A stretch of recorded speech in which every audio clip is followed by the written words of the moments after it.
Wow! কি চমৎকার দৃশ্য দেখতে মাশাআল্লাহ অত্যন্ত ভালো লাগতেছে। তো আমি তাদেরকে বলতে চাই যে সমস্ত কালাচানেরা এই গ্রাফিতি নিয়ে মাদ্রাসার ছাত্রদেরকে নিয়ে চুলকানি ছিল, আজ তারা কোথায়?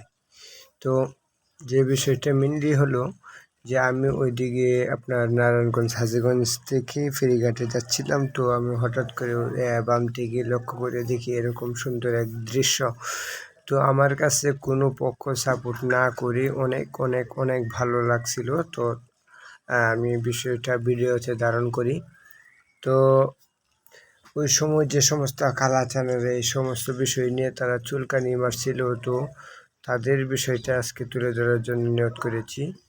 মেইনলি হলো ওই সময় আমাদের মাদ্রাসার ভাইয়েরা ঢাকা বিশ্ববিদ্যালয়ের আশপাশে যখন এরকম আরবি আর্ট করছিল, তো তখনই এক চুলকানিওয়ালা সে চুলকাইতে কি করলো, এই ভাইদেরকে অপমান করছিল, বিভিন্ন হুমকি দামকি দিচ্ছিল।